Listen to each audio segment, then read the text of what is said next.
Partir pour mieux revenir. Visiblement, l'expression lui convient. Ici, à Kinshasa, pourtant, Jérôme Mounyangui a craint pour sa sécurité. Selon lui, il était menacé par des revendeurs de médicaments liés à des sociétés pharmaceutiques mécontentes de ses recherches. Il y a près d'un an, il s'exilait dans des conditions rocambolesques.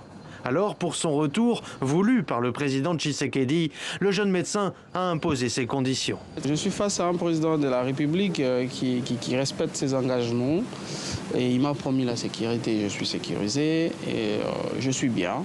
Je fais mon travail calmement, tranquillement et tout va bien.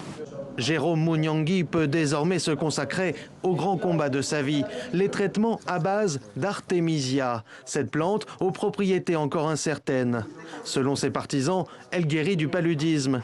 Jérôme Mounyangui pense quant à lui qu'elle pourrait venir aussi à bout du Covid-19.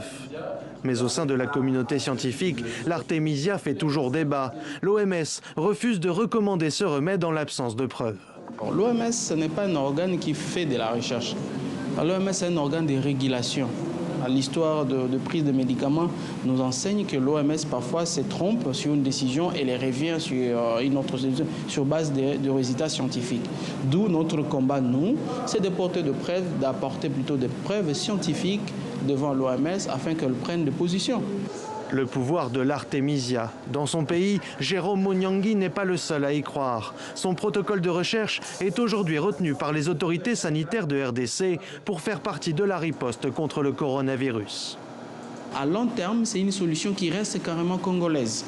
Ça reste purement congolaise, que nous pouvons multiplier cela, nous pouvons continuer cela, afin que la RDC, il ne faut pas seulement que la RDC soit juste une nation passive dans la science, la RDC doit être active. Le jeune chercheur ne compte pas s'arrêter là.